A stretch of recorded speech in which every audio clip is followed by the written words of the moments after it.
on arrive à pouvoir prendre des parts dans des entreprises en échange de notre expertise, sans mettre 1 € dans les boîtes et tout en étant rémunéré dès le début. Beaucoup d'entrepreneurs, on leur a appris à monétiser leurs compétences et de développer des expertises. Ça, d'accord, mais personne aujourd'hui dans le milieu du business apprend à pouvoir se servir d'autres personnes. Ce mouvement-là, cette philosophie qu'on partage, vraiment, vous pouvez la résumer en une seule phrase, c'est pouvoir créer des écosystèmes de business qui soient scalables, valorisables et vendables. Salut et bienvenue sur le podcast Multipreneur, le premier podcast consacré au multipreneuriat, le fait de posséder et gérer plusieurs entreprises en même temps. Je suis Yann Segon, multipreneur, et je t'emmène dans mon aventure pour démocratiser le multipreneuriat. Aujourd'hui, je suis vraiment très heureux de recevoir donc Maxime Meliassou, spécialisé dans un format un peu particulier du multipreneuriat, puisque tu es spécialisé dans le modèle de l'equity, et tu es d'ailleurs le fondateur du mouvement Equity Mastermind. Maxime, comment ça va ? Écoute, ça va merveilleusement bien. Merci Yann pour l'invitation, ça me fait vraiment super plaisir. Et comme d'hab, tout va bien, tout est super. Ce que je te propose pour les personnes qui ne te connaissent pas encore, c'est que tu nous parles rapidement un peu de ton parcours, de par où tu es passé pour arriver au Maxime que tu es aujourd'hui. Ouais, complètement. En tout cas, merci beaucoup pour l'invitation. Mon intention dans ce podcast, c'est vraiment de pouvoir apporter le plus de valeur possible à ton audience et afin qu'ils puissent vraiment pouvoir, au travers de là où ils en sont dans leur identité d'entrepreneur, que ce soit au début, au milieu ou déjà avancé, pour aller récupérer quelques pépites qui vont pouvoir les aider à pouvoir avancer dans leur aventure entrepreneuriale. Alors, la fameuse question fatidique, c'est comment je pourrais me décrire aujourd'hui. J'aime bien le faire par rapport à une histoire. Et l'histoire, si tu veux, c'est la suivante. De mes 18 ans à mes 24 ans, j'étais banquier, je travaillais au Crédit Agricole. Et un jour, j'ai un client qui est venu me voir et qui m'a dit « Tu sais Maxime, nous, les chefs d'entreprise, entrepreneurs, on a le savoir-faire, mais on n'a pas le faire savoir. On est bon dans ce qu'on fait, mais on a du mal à communiquer au reste du monde. » Et en fait, cette phrase, elle m'a vraiment impacté parce que à l'époque, comme je gérais les clients professionnels, je voyais vraiment toutes ces entreprises-là qui avaient vraiment quelque chose qu'ils pouvaient apporter au monde, mais derrière, qui n'avaient pas la manière de pouvoir le communiquer, que ce soit savoir mettre en avant son œuvre, son savoir-faire, etc. Et donc, c'est là où j'ai monté ma première boîte, qui s'appelait au tout début, vu que j'étais en auto-entreprise, c'était c'était Leader Inspiré, ma première boîte. Et boîte, c'était pas vraiment une boîte parce que j'avais même pas déclaré mon auto-entreprise, donc c'était vraiment en mode discretos. Et ensuite, j'ai monté ma toute première agence, pour le coup, qui existe là toujours, agence Biocom. Et j'étais en mode solopreneur dans ma chambre, et c'est incroyable parce qu'en l'espace de 6 mois, je suis passé de générer mon salaire de la banque à aller aux alentours de 8-10 000 euros mensuels sur ce que je faisais. Et donc c'est là où à un moment je me suis posé la question, tu sais un peu, parce qu'on parle de multipreneuriat, mais il y a aussi l'identité du multipreneur, et moi j'étais dans l'identité du solopreneur, c'est celui qui fait tout dans son activité, celui qui doit vendre, celui qui doit aller négocier, celui qui doit aller délivrer, celui qui doit aller prospecter, etc. Et à un moment je me suis dit, ok, quelle est l'identité que je vais devoir atteindre de manière à pouvoir justement faire évoluer mon entreprise. Et c'est là où j'ai compris qu'il fallait que je passe de solopreneur à chef d'entreprise. Et un chef d'entreprise, c'est quelqu'un qui met les bonnes personnes à la bonne place et qui met en place des systèmes, des process, etc. Et donc c'est là où je me suis autorisé, alors ça c'est important de le dire, je me suis autorisé à m'associer, parce que ça, c'est le truc le plus scary, qui fait peur aux gens, c'est « et si je lâchais des parts de mon bébé ?» Tu vois, il y a beaucoup ça dans l'entrepreneuriat. Et donc c'est ce que j'ai fait avec mes deux associés, Johan et Johnny, et justement c'est là où on a commencé à pouvoir rentrer dans ce format-là d'equity, indirectement sans le savoir, parce qu'en fait j'avais ma boîte, eux ils avaient leur boîte, et on a créé une nouvelle structure où on a fait un apport des actifs dans cette nouvelle structure, qui s'appelle MLX Media, qui est notre boîte aujourd'hui. Et justement, ce passage-là de solopreneur à chef d'entreprise, je suis passé de générer aux alentours des 10 000 euros mensuels, et avec l'agence où on est passé à plus de 100 000 euros mensuels sur l'agence, sur ce qu'on faisait avec l'agence. Donc on était vraiment prestataire en marketing, on s'occupait de toute la partie Facebook Ads, webinaire, copywriting pour les entrepreneurs qu'on accompagne. Et après, pour terminer et clôturer un peu cette présentation qui est mon parcours, un moment, je viens voir Johan et Johnny, je leur dis, putain les gars, mais en fait, on est toujours au service des autres, mais on n'est jamais ultimement au service de nous-mêmes. Et donc, je vais les voir et je leur dis, et nos clients, on les faisait passer de 6 chiffres à les faisait tendre vers les 7 chiffres, c'est-à-dire c'est les gens qui faisaient 100, 200, 300 000, on les faisait passer à 600, 700, 800, 1 million, etc. Et là, je me suis dit, mais en fait, si on avait des parts de leur entreprise, est-ce que nous, on pourrait générer plus? Et là, on a commencé à réfléchir, on s'est dit oui, j'ai dit, bon ok, tu sais quoi, le prochain client à qui on lui propose une strat marketing, je lui propose de prendre des parts dans sa boîte. Et donc, c'est ce qu'on a fait. Et donc, je fais un peu l'histoire short, parce qu'on va sûrement parler structure après. Et donc, c'est là où on a commencé à rentrer dans cette nouvelle identité. On est passé de chef d'entreprise qui manageait des équipes dans nos bureaux, où on était 13 personnes en interne sur nos bureaux à Sophia Antipolis, sur la Côte d'Azur, à maintenant avoir cette identité d'investisseur avec notre holding, où notre agence de marketing maintenant n'est plus au service des clients, mais au service de nos propres equity, et où justement, aujourd'hui, donc on a notre holding, et dans notre structure, on a un cabinet comptable, un cabinet juridique, 3 agences de marketing. On a une boîte dans l'infoproduit, infoprenariat, et on a une boîte dans le milieu startup. Et donc, on réunit ces 3 mondes business, le monde startup, le monde corporate et le monde web entrepreneur. Voilà un petit peu pour qui je suis, pour mon parcours. Sinon, je m'appelle Maxime Meyasu, je suis fan de manga, du Japon, et le truc le plus bizarre que je fais, et que mon rêve le plus fou, c'est de pouvoir créer un groupe de musique japonaise et de chanter en japonais avec du rock japonais. Voilà. J'adore. Un peu long d'explication, mais au moins tu nous as envoyé vraiment du lourd sur cette présentation. Franchement, bravo, c'est très très dynamique. Je pense que ceux qui nous écoutent ont bien apprécié ce démarrage en trombe. Petite précision pour ceux qui nous écoutent, comme on va en parler beaucoup, j'aimerais bien, s'il te plaît, que tu puisses nous expliquer quand même concrètement ce que c'est l'equity, parce que c'est un terme que tu vois, on a déjà utilisé et qu'on va utiliser, mais il y a peut-être des personnes qui n'ont jamais entendu ce terme. Donc, si tu peux expliquer et vulgariser un peu déjà qu'est-ce que c'est avant qu'on rentre dans le vif du sujet, ça serait top. S'il te plaît. Ouais. Alors, la manière que je vais de vous l'expliquer, c'est pas de vous parler de l'equity en tant que tel, parce que c'est une vraie définition, c'est plus de vous parler de ma propre définition et de ce qu'on fait au travers d'Equity Mastermind. Equity Mastermind ou l'equity, ce que nous on partage et ce qu'on apprend aux gens à faire, c'est pas qu'une méthode, c'est une philosophie, c'est un courant de pensée. L'equity, la philosophie d'equity, c'est vraiment de pouvoir prendre son identité d'entrepreneur pour le tourner vers celui de l'investisseur. Donc ça, c'est vraiment la première transformation identitaire qu'on amène dans cette philosophie d'equity. Mais ensuite, l'equity, la philosophie d'equity, plutôt, qu'est-ce que ça veut dire? C'est-à-dire que c'est autant racheter des boîtes, apprendre à lever des fonds, apprendre ce que c'est que le scaling financier, c'est-à-dire au niveau de les finances, structuration juridique, fiscale, comptable. C'est aussi pouvoir racheter des boîtes, c'est aussi savoir lever des fonds, mais je crois que je l'ai dit. C'est aussi pouvoir faire de l'equity avec de l'argent. C'est aussi pouvoir faire de l'equity sans argent, en échange d'expertise. Et donc nous, c'est ce qu'on partage. Alors on a appelé ça la philosophie d'equity. Et donc ça englobe l'ensemble de ces choses. Mais aujourd'hui, ce que nous on apprend et là où on accompagne les gens, c'est vraiment de pouvoir comprendre que l'equity, ça veut tout simplement dire des parts de l'entreprise. Equity, ça veut dire des parts de l'entreprise. Et donc, nous, aujourd'hui, cette philosophie, c'est qu'on arrive à pouvoir prendre des parts dans des entreprises en échange de notre expertise, sans mettre 1 euro dans les boîtes et tout en étant rémunéré dès le début. Et donc, c'est ça aujourd'hui ce que ça veut dire l'equity. Et ça, on peut le faire sur plein de façons.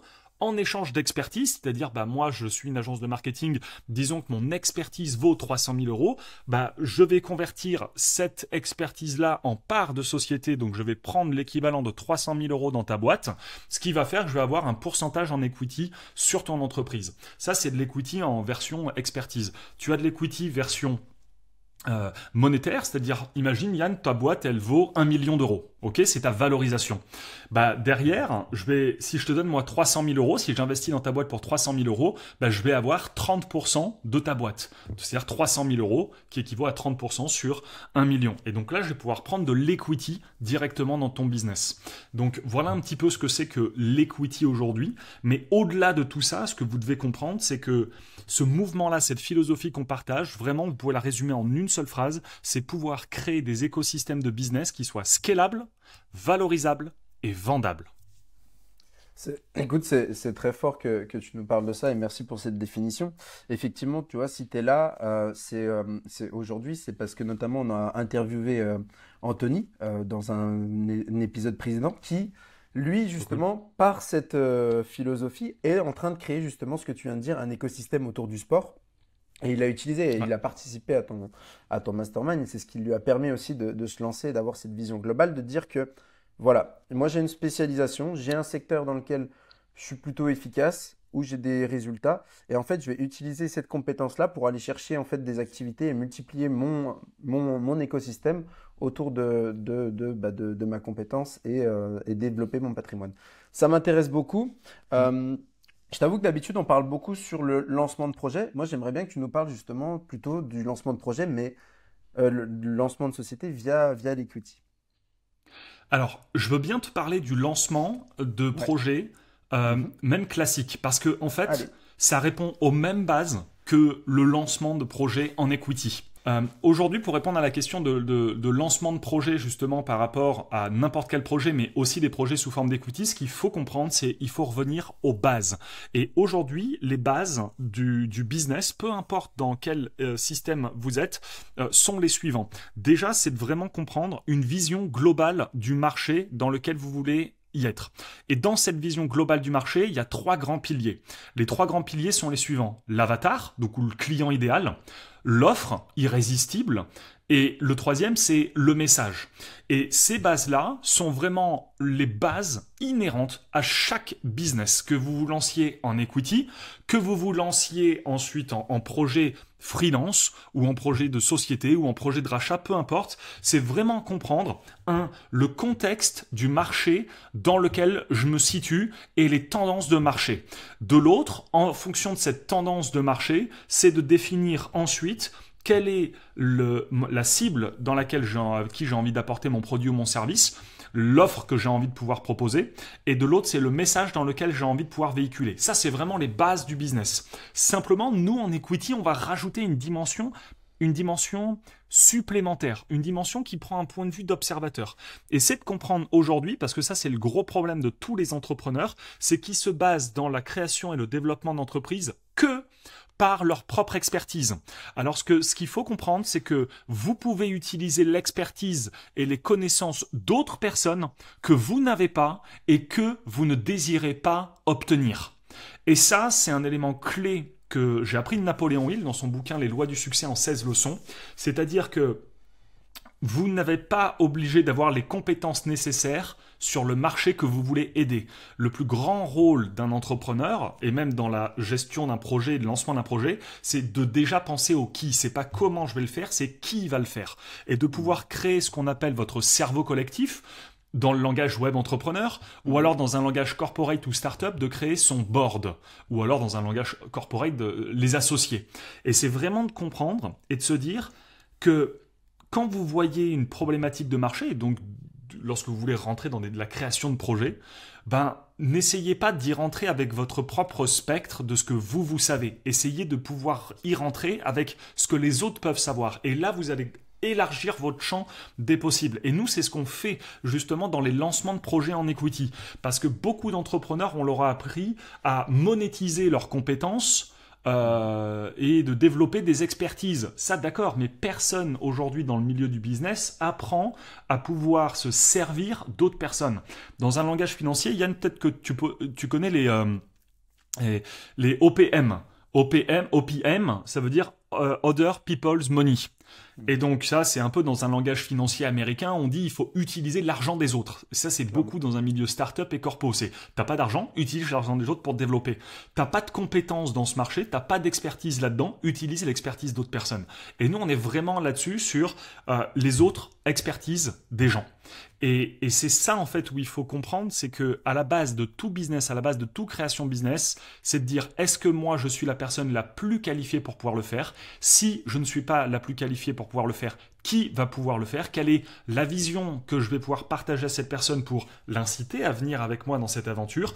Et de l'autre, quelles sont les bases et le contexte du marché pour pouvoir créer un produit, un service qui soit viable et donc là répondre à la partie avatar, offre et message.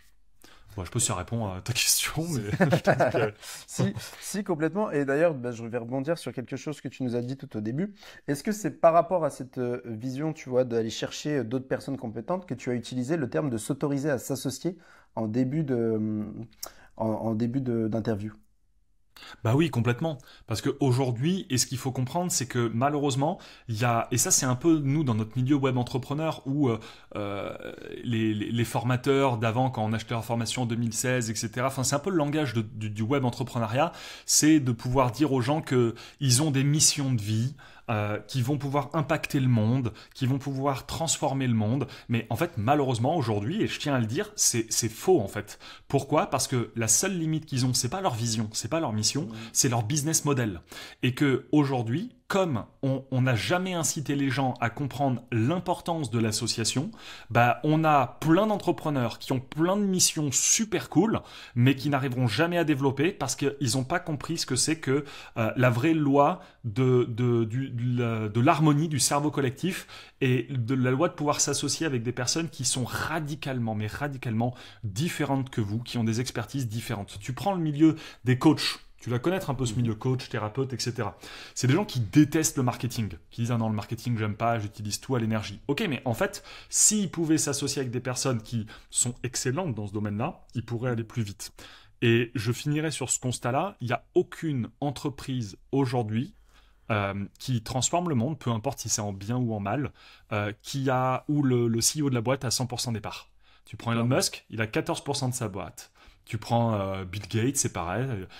Tu prends tous les gens qui ont des entreprises de fous. Donc là, je te parle milliardaires, mais même tu prends au million.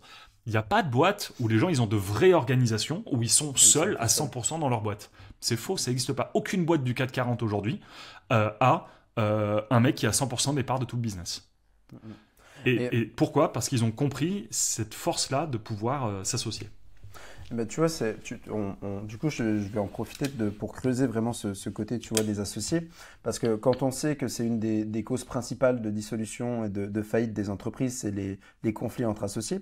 Toi, tu as choisi donc tes associés pour créer ta structure et tu parles d'association. Comment on fait aujourd'hui pour trouver justement la bonne personne avec qui s'associer? C'est quoi les clés selon toi pour s'associer avec cette personne-là? Qu'est-ce qu'il faut?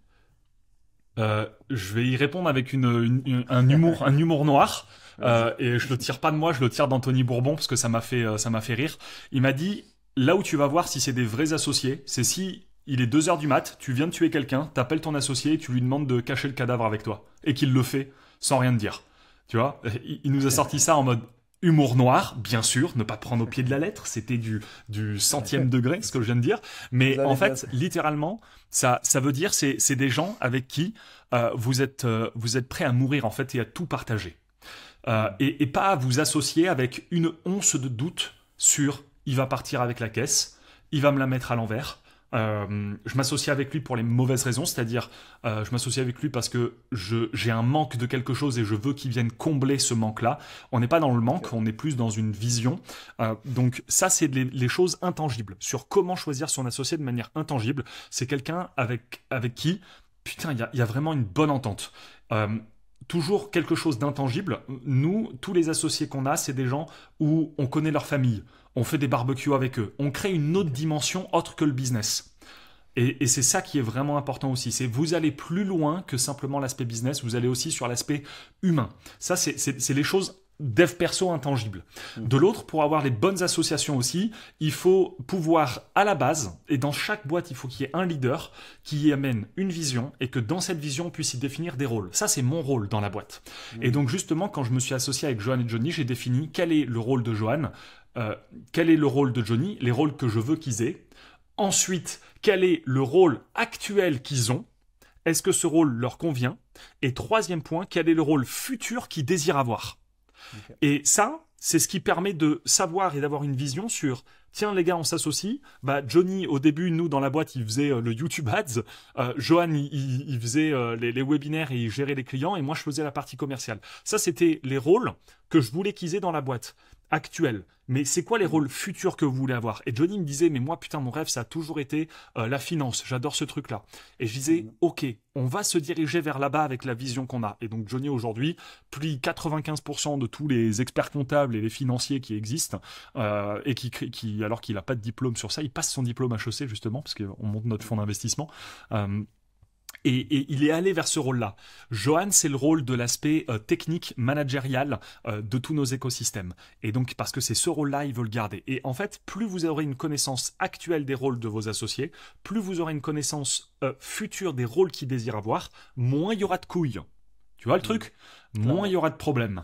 Et ensuite, la dernière chose ou dernier exercice possible pour voir s'il y a des bonnes associations, c'est ce que j'appelle le qu'est-ce qui pourrait mal se passer. En anglais, what could go wrong.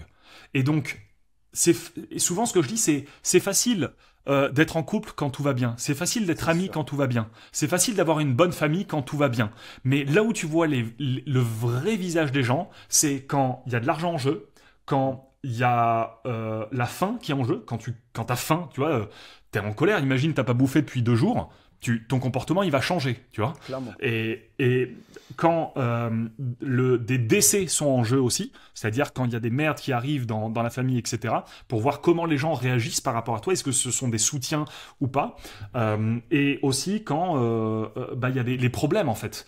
Et moi ce que j'ai fait et ce qu'on fait avec tous nos associés, c'est justement le what could go wrong, c'est viens, on se dit toutes les choses qui pourraient mal se passer. Si on s'embrouille, si ma copine d'un coup elle pète un câble, elle me manipule pour qu'on parte avec l'argent de la boîte.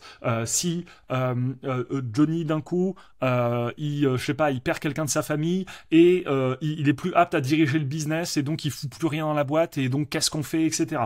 Et si on se dispute, quelles sont les règles qu'on met si on n'est pas d'accord? Et en fait, on part vraiment de qu'est-ce qui pourrait mal se passer? Et même au niveau de l'argent, les gars, si là d'un coup on rentre 10 millions dans la boîte, qu'est-ce qu'on fait? Parce qu'il y en a qui peuvent dire, ah non, bah tiens, je me prends 1 million, je vais m'acheter ma villa là-bas, non, mais j'ai envie de faire la fête. Non, c'est qu'est-ce qu'on fait avec cet argent? Et nous, on se l'est dit, là, dans les equity qu'on est en train de faire, et c'est des gros montants qu'on va potentiellement avoir, enfin, du moins, là, les valorisations de l'ensemble de nos boîtes sont énormes aujourd'hui, et qu'on a dit aux gars, si on arrive à l'objectif donc qu'on est en train de faire sur un cash out prévisionnel de 50 millions, on s'est dit on ne touchera pas à l'argent pendant 1 an. C'est-à-dire qu'il y a l'argent, mais on ne le touche pas. C'est qu'est-ce qu'on fait? Quelle est la vision? Et en fait, tu prévois pas toutes les merdes, mais tu prévois un peu les grands challenges et avec vraiment un process qui peut se passer. Voilà comment on fait des bonnes associations. Voilà comment on a des associations qui tiennent dans le temps. Et quoi dire de plus? Ouais, c'est aussi partager des passions, même différentes. Moi, je suis un fan de manga et du Japon. Johan et Johnny, pas du tout. Ils sont fans de rallye et de foot. Et moi, le rallye et le foot, j'aime pas. Par contre, ce que j'aime, c'est de les voir inspirés par ça. Donc, il faut, même s'il y a des choses que vous n'aimez pas chez vos associés que eux adorent, soyez inspirés rien que par le fait que eux adorent ça. Clairement. Ouais. Et justement, est-ce que tu as la même organisation, la même vision avec les associés que tu as dans les boîtes où tu as des equity qu'avec tes 2 associés qui sont beaucoup plus proches de toi? Est-ce que cette logique et ce travail que tu nous as présenté, est-ce que c'est quelque chose que tu mets aussi en place quand tu vas voir justement et que tu prends des parts dans de nouvelles entreprises? Alors oui, complètement. C'est quelque chose qu'on met en place. On a ce qu'on appelle les team leaders. Les team leaders, c'est ceux pour moi qui sont à la tête de tout l'écosystème. Donc c'est avec notre holding. Et donc là-dedans, il y a Johan et Johnny. Donc ça reste mes team leaders. Ça reste avec eux où je suis le plus proche. Sinon, les autres associés, je prends l'exemple des autres associés, ouais, on se met des caisses avec eux aussi, tu vois. Donc, on rigole, on partage. Moi, j'ai pas pu y aller la dernière fois, mais Johan et Johnny sont partis avec un de nos associés qui est à Barcelone, dormir chez eux. Ils ont fait la fête, ils ont rigolé ensemble, ils ont vu sa famille. Donc, ça crée des liens. On entretient au maximum, justement, ça. Parce que, pour moi, c'est aussi l'humain qui fait des choses parce que l'aventure entrepreneuriale est semée d'embûches et que dans la vie d'un entrepreneur, même à succès, il va arriver plein de merde et il faut être là pour aider l'ensemble de ses associés sur un point de vue pro et un point de vue perso aussi. Donc oui, au maximum, on fait pareil. Ok. Écoute, là, tu viens d'aborder, c'est quelque chose que je voulais voir plus tard, mais comme on est dessus, je préfère qu'on creuse le sujet. Tu viens de parler justement du fait d'être à distance aussi avec certains de ses associés, Mm. puisque là, tu as parlé de quelqu'un à Barcelone. Comment tu entretiens cette relation et qu'est-ce que vous mettez en place, tu vois, pour maintenir une vision commune, maintenir une efficacité dans vos projets, malgré la distance? La même façon quand t'as des potes qui sont à l'étranger. Qu'est-ce que tu fais pour entretenir une relation quand t'as un pote qui vit à 1000 kilomètres de toi et que tu vois pas tous les jours? Bah, tu le suis sur les différents moyens de proximité qu'on a aujourd'hui, c'est-à-dire le digital. Et donc, on se suit sur les réseaux. Quand on met des posts, on commente sur les stories. On s'envoie des messages sur des films qu'on a regardés parce qu'il a fait une story, qu'il est au cinéma, donc on rebondit dessus. On entretient une relation digitalement parlant Mhm. par rapport à ça, déjà, comme un pote. En fait, tout simplement. De l'autre, businessment parlant, on a des réunions une fois par semaine où on se voit en fait sur Zoom et on fait un peu tous les points de la semaine, etc. Et de l'autre, après, bah, on essaye de se voir au plus possible parce que quand on part, parce que aussi notre associé, il vient souvent en France, et donc on essaye de se capter dans ces moments-là. Quand on fait des events business, qui sont pas de nous, hein, mais des events business, déjà on a les 3 events d'Equity Mastermind où on a nos associés qui viennent, on a les events d'autres business, de copains entrepreneurs où on se dit, bah tiens, on se rejoint là-bas et on se voit, etc. Mhm. Donc on entretient cette relation-là, pareil que si tu avais des potes en fait. Mais juste Ok. on rajoute le côté business. Et bah, écoute, dernière question sur les associés, parce que je trouve que c'est vraiment, tu vois, important, et comme c'est pas un sujet qu'on aborde forcément à chaque interview, Mm. je trouve ça vraiment intéressant de le creuser. C'est, du coup, où est-ce que tu les trouves, ces personnes? Tu vois, comment tu fais pour... Et ouais. Je vais te donner la réponse. Ces personnes-là, tu, tu les trouves pas. Ces gens-là, alors je les mets dans 3 catégories. Ouais, Je connais rien au foot, mais c'est pour donner un exemple, tu as Ligue 3, Ligue 2 et Ligue 1. Tu vois l'idée. j'adore. Bah, en fait, c'est pareil. Les Ligue 3, c'est les gens qui, eux, viennent t'envoyer un message. Hey, salut, je suis dispo, je peux travailler avec toi. Les Ligue 2, c'est ils travaillent, ce sont des gens passionnés, ils ont Mhm. quelques clients, mais ils sont pas le plus structurés et tu leur fais c'est conjoint, c'est-à-dire ils viennent un peu Mhm. vers toi ou tu travailles avec eux d'abord à distance en tant que presta, etc. Les Ligue 1, c'est des gens, ils n'ont pas le temps de te parler, ils sont Mhm. déjà en poste et Ok. ils sont déjà le meilleur dans leur domaine. Et là, c'est comme au foot, c'est aller faire un mercato. Quand tu Mhm. dis mais comment on fait pour récupérer un Mbappé et tout, bah Mbappé il joue déjà en fait, donc il faut que tu ailles le voir, que tu ailles lui pitcher une vision qui est bien plus grande et bien plus irrésistible que celle où il est actuellement, et que cette vision match avec ses valeurs intrinsèques et que ça puisse répondre à ses futurs besoins. Et donc pour trouver ces associés là aujourd'hui, je prends l'exemple de notre associé Vivien, c'est un gars qui est surdemandé dans des business de partout avec même les plus gros infopreneurs aujourd'hui, entrepreneurs du web entrepreneuriat. Mhm. Mais il est venu avec nous parce que on justement lui a pitché une vision, pas en mode viens on s'associe, ça s'est fait naturellement, Mhm. parce qu'on était dans un même mastermind, etc. Ouais. Et donc justement ça s'est fait en pitchant une vision qui est bien plus grande que simplement le niveau business. Et c'est ça qu'on offre justement à nos associés, c'est aussi un bien-être perso, c'est aussi un environnement, c'est aussi une culture que beaucoup de gens aujourd'hui les veulent, mais que pour leur combler un manque ou alors pour leur avidité personnelle. Tu vois le Ok. truc? Ouais, C'est je que nous, vois on bien. rajoute cette autre dimension humaine et on remplit des besoins que peut-être d'autres ne remplissent pas, un besoin de nouveauté, un besoin de curiosité, un besoin de contribution, euh, un besoin de connexion qu'ils n'ont pas. Et donc aujourd'hui, pour trouver les bons associés, les meilleurs j'entends, c'est des personnes, soit qui sont déjà en poste à qui vous pouvez pitcher une vision, soit en prenant des parts dans leur boîte, soit en laissant des parts dans votre boîte à vous, soit en fusionnant les boîtes, soit ce sont des B-players, c'est-à-dire des gens qui gèrent quelques clients, qui sont vraiment bons, qui ont une soif d'apprendre, et ces personnes-là peuvent se transformer en futurs associés, mais vous démarrez avec eux en tant que prestataire. Et nous, tu vois, là on en a deux Mhm. deux monstres en termes de growth hacking, marketeur, etc. Il y en a un qui a 18 ans, tu vois, Riyad, et qui lui, on va lui proposer de pouvoir s'associer au fur et à mesure. Mais c'est un B-player, il apprend, il est à fond, il a en soif de connaissances et d'apprentissage. Et donc lui, c'est potentiellement un gars où à la fin on montera une boîte, ou alors quand on rachètera une autre boîte, etc. Ou alors sur nos 3 agences de market, on lui dira, est-ce que tu veux devenir CEO de ces boîtes? Et nous, pouf, comme ça on gère plus et on passe sur d'autres business. Énorme. Ok. Juste, j'en profite, petit disclaimer, t'as apporté beaucoup de choses, mais je suis obligé quand même de le faire.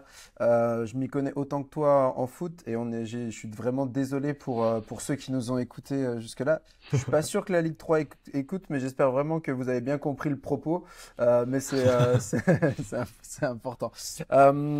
Écoute, trop cool. Moi, ce que je te propose, parce que le temps passe hyper vite et que tu as plein de choses à gérer aussi de ton côté. Ça va faire déjà une demi-heure qu'on est ensemble. Est-ce que, avant qu'on passe à la partie plutôt sur organisationnelle, tu as quelque chose dont on n'a pas parlé encore et que tu aimerais parler sur le fait de lancer justement une boîte ou sur les associés?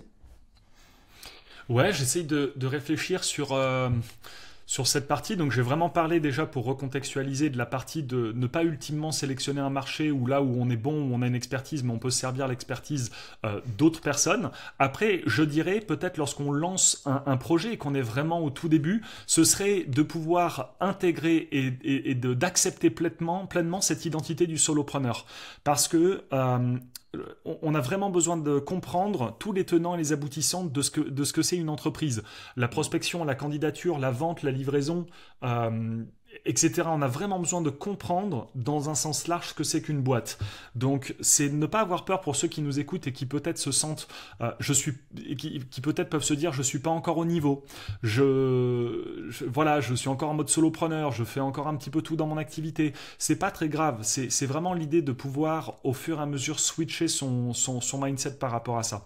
Déjà, ça, c'est vraiment le point que j'avais envie de parler. L'autre point, au niveau plus lancement organisationnel, ce que beaucoup d'entrepreneurs oublient de faire, et ça, ce serait super qu'un jour tu interviewes mon associé Johnny, c'est que beaucoup dans le business parlent de scaling marketing, scaling business, comment avoir plus de clients, comment faire des tunnels de vente, comment faire ça, mais personne parle de scaling financier, comment structurer un plan juridique, fiscal, comptable, tu vois, et on se retrouve avec des gars, et nous, ça, et même on en voit dans Equity Mastermind, ils ont des boîtes à 1, 2, 3 millions avec un capital social à 500 euros.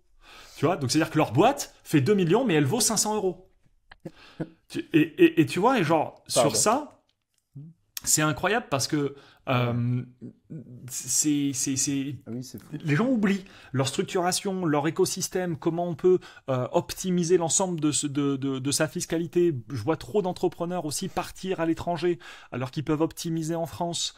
Et donc, c'est pour ça qu'il y a beaucoup de gens qui nous rejoignent dans Equity Mastermind pour avoir cette vision-là de économiser des impôts, structurer ses finances, parce que personne parle de ça aujourd'hui. Et ceux qui ont des beaux business qui se développent, des coachs business, etc., ils sont nuls à chier en fait sur l'aspect juridique, fiscal, comptable en fait. Et c'est pas grave, c'est pas grave. Mais c'est pour ça que ça va de pair.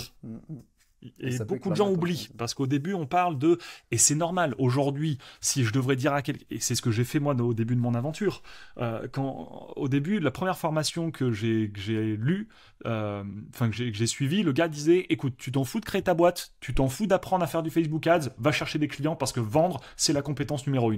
Et c'est ce que j'ai fait. J'ai vendu du Facebook Ads sans savoir faire du Facebook Ads, et j'ai encaissé de l'argent sans avoir une micro-entreprise. Mais par contre, ça c'est bien au début pour avoir la démarche et de se lancer. Après, il faut se structurer vraiment au niveau juridique, fiscal, comptable, passer par des gens qui savent, pas passer par des plateformes que je pourrais pas citer leur nom pour faire des statuts de SAS rapidos. C'est vraiment structurer les choses. Voilà. Écoute, tu fais un super lien pour la suite. On va parler d'organisation, mais je te propose qu'on commence par justement parler de structuration de société, d'organisation. Comment toi aujourd'hui tu es organisé, comment tu es structuré, et après on parlera de ton organisation personnelle. Ouais, complètement. Alors, au niveau juridique, fiscal, comptable, aujourd'hui, comment on est structuré? Donc, je vais te refaire le schéma de ce que Ouais. je t'expliquais avant. J'étais en auto-entreprise. Ensuite, je suis pas donc auto-entreprise simple. Hein. Mhm. Ensuite, je suis passé en société, donc en SAS. J'avais un associé à l'époque, Aurélien, qui est parti justement de la boîte. Quand il est parti de la boîte, on a mal fait les papiers comme on savait pas, et en fait, même 3 ans après, il était encore associé de ma boîte. Et je comprenais pas, tu vois, genre pourtant on avait fait les papiers, c'était sur une plateforme qu'on avait fait en place ça, et les mecs avaient rien compris et Ok. en fait c'était n'importe quoi. Donc là c'était première erreur juridique fiscale comptable, c'est que t'imagines que le gars avait des parts de tout notre écosystème hein, Hmm. sur le truc. Ensuite MLX Media c'est une SAS, donc Biocom c'est passé en SASU. Comme je suis tout seul dessus, MLX Media, c'est une SAS. Ensuite, derrière, on a nos 2 autres agences qui sont également 2 SAS. Pareil, notre holding qui est également une SAS. Et ensuite, notre startup qui est un modèle aussi SAS directement. Donc, société par action simplifiée. Et donc là, justement, comme il y a des avantages et des inconvénients à tout, là, on est en train de modifier quelques boîtes, Mhm. MLX Media par exemple, pour la passer en SARL, de manière à ce que quand on se paye des salaires, on paye pas 80% de charges, Clairement. qu'on en paye moins, parce que là, on commence à payer beaucoup, beaucoup d'impôts. Donc, justement, on se dit, on va quand même optimiser. Comme on vivait sur nos boîtes avant, la SAS est très bien si tu veux vivre sur ta boîte. Mhm. Après, voilà, pour te payer des salaires, tu douilles un peu plus. Euh, on Et- a ensuite une de nos boîtes en infoproduits qui est en Estonie, parce que notre associé est estonien, enfin résident estonien. Euh, et ensuite, voilà comment on est structuré aujourd'hui. Co- Euh, Tu vois, voilà. t'as parlé d'holding, tu as parlé de SAS, de Ouais. SASU. Est-ce que tu peux nous préciser un peu, tu vois, qui détient les parts de qui, comment ça se passe? Tout en haut, on a notre holding, groupe M2J. Cette holding, en dessous, a plusieurs branches, comme un arbre. Et donc, ces branches-là, il y a justement notre boîte Morito Agency, il y a Agence Biocom, il y a MLX Media, on a notre boîte d'infoproduits, on a notre cabinet comptable, notre cabinet juridique en dessous, et on a notre startup. Et donc, on a la holding qui est au-dessus, et qui a des parts sur l'ensemble de ces entreprises-là. Enfin, notre holding, on est à 33-33 avec l'ensemble de mes 2 associés. MLX Media, on a 100%, la holding détient 100% de MLX Media. On détient 50% de Morito. On détient 30% de la boîte d'infoproduits. On détient 100% de Biocom. On détient 50% de cabinet comptable et juridique et on détient 5% de notre boîte startup Ok. qui aujourd'hui est valorisée à 20 millions. Et donc c'est un deal qu'on a fait où on a pris justement 5%, donc 1 million, en échange de notre expertise et on est en train de lever des fonds sur cette boîte qui va être juste une putain de licorne. Voilà. J'adore. Bah, trop bien, félicitations. Et du coup, donc, tu vois, pour qu'on creuse un peu plus, vous, comment vous vous rémunérez, comment vous organisez par rapport à ça? Alors au tout début, on se rémunérait pas, c'est-à-dire Mhm. que on vivait directement sur notre boîte. Moi, il faut savoir, et ça peut intéresser ceux qui démarrent leur aventure entrepreneuriale, c'est que moi, comme j'étais banquier de mes 18 ans et 24 ans, j'ai arrêté la banque le 28 septembre 2018, donc j'avais le droit à 2 ans de chômage, Mhm. donc j'ai fait une rupture conventionnelle, 2 ans de chômage, qui ont été reconduits 6 mois en plus avec le Covid, parce qu'il y a eu les trucs, donc moi j'étais refait. Euh, Ensuite, tout l'argent, je l'ai mis sur la boîte. J'ai de la chance dans le sens où j'ai pas mal d'argent de côté en perso, donc moi, j'ai pas forcément besoin ni de me payer en salaire, ni de me payer en société. J'ai assez d'argent en perso pour pouvoir vivre, en fait, tout simplement. J'ai pas besoin de revenus, en fait. J'ai assez de Ok. cash. Donc ça, c'est le premier point, mais ça, c'est perso, Ouais. ça en tient qu'à moi. Donc ensuite, on est passé dans des modèles de rémunération avec. Donc je vous fais dans l'ordre, hein, pour Mhm. le coup, hein, de l'ordre dans l'aventure entrepreneuriale, des différents systèmes de REM qu'on a eu. Ensuite, on a commencé à se rémunérer en droit d'auteur. Le droit d'auteur, c'est un modèle fiscal qui est changé de plus en plus. C'est ce qui permet en fait de payer 15% d'impôts entre guillemets à la place de 80%. Donc on a fait ça pendant 1 an et demi, 2 ans, quelque chose comme ça. Donc on se payait en fait full droit d'auteur, tout simplement. Et ensuite, donc on est en train de rechanger maintenant. Johnny là fait en sorte qu'on se paye en salaire, donc d'où le passage avec la SARL pour qu'on paye ce qui est déjà énorme, je trouve, 40-45%. Et donc on va se payer donc en salaire. Depuis, on se payait en droit d'auteur. Ensuite, on va se payer en ICA. ICA, c'est les indemnités kilométriques pour rajouter un petit peu plus justement par rapport à ce qu'on se met. Et ensuite en dividende, forcément, parce que comme on a des boîtes, on peut se payer aussi en dividende, donc salaire plus dividende. Donc ça, c'est l'ensemble de nos modèles de rémunération. Et ensuite, avec la holding et nos systèmes d'equity, on va se payer sous forme de cash out. Et donc là, l'argent ira davantage sur la holding. Holding ensuite qui nous permettra de réinvestir dans des SCI personnels, dans de l'immobilier ou autre, etc. Trop bien. Merci pour ce partage. Tu avais d'autres choses à préciser sur ce format-là ou pas? Parce que déjà, on voit que c'est bien structuré. Non, à part si tu veux repréciser un truc. Sur les modèles de REM, non, je te dis. Oui. On se paye aussi en management fees. C'est-à-dire, comme on prend des parts dans des boîtes, on prend aussi, en plus d'avoir pris X% des parts de la boîte, on prend du management fees, qui est de la facturation. Facturation qui rentre ensuite dans nos sociétés. Et sur cette facturation, comme on vit aussi sur nos boîtes, par exemple, là, tu vois, je vais partir au Japon, en fait, je le prends avec ma boîte. Tu vois, je le prends pas en perso, par exemple. Voilà. Clairement. Et juste quand tu dis, tu vas parler, tu vas être rémunéré, vous allez être payé en salaire, etc. Du coup, c'est quelle boîte qui va vous payer? C'est MLX Media ou c'est justement la holding? J'interromps cet épisode 5 secondes. J'espère que tu es en train de passer un bon moment. Si c'est le cas, n'oublie pas de mettre 5 étoiles sur Apple Podcast ou la plateforme de ton choix, de liker et commenter cet épisode. Tu as un vrai impact quand tu fais ça et ça m'aide vraiment à démocratiser le multipreneuriat. Je te remercie. Bonne écoute. Alors toutes. D'accord. Ce serait toutes. Alors attention, parce que Johnny dit aussi, il dirait, ok, c'est cool, mais les salaires, ensuite l'impôt sur les revenus, on se fait allumer si c'est beaucoup. Nous, on a une philosophie où on vit à la bonne franquette. Ouais. C'est-à-dire qu'on est casanier, on est ici sur la Côte d'Azur, on a toute notre famille ici. Foncièrement, il ne nous faut pas grand-chose pour vivre. On n'est pas attiré par les grandes maisons avec 4000 pièces, etc., où au final, on aurait plus à faire du ménage qu'autre chose. Okay. On vit plus à la bonne franquette, tranquillement. Donc forcément, l'ensemble de nos investissements, que ce soit résidence principale, que ce soit les voitures, tout ça, passeront directement par nos SCI ou les dividendes qu'on va se verser. Les salaires sont là pour manager le quotidien. Et donc, en fait, en salaire, aujourd'hui, on est plus sur, ce qui n'est pas énorme, mais sur du 2-3 000 euros mensuel. Parce que derrière, on compense avec la boîte où on achète... on achète ce qu'on veut, quoi. Tu vois, alors, on veut un Mac, on va pas se verser un salaire pour avoir notre Mac. Tu vois, on achète notre Mac sur la boîte. Clairement. Donc, c'est l'avantage quand tu parlais de soloprenariat aussi, de micro-entreprise et d'avoir une société, pour ceux qui nous écoutent et qui connaissent pas vraiment la différence. C'est vrai que le fait d'avoir une société, ça te permet quand même de diminuer énormément de frais. Ce que tu ne peux pas faire forcément en micro, quoi. Est-ce que tu pourrais juste nous parler un peu plus, s'il te plaît, de la rémunération en droit d'auteur?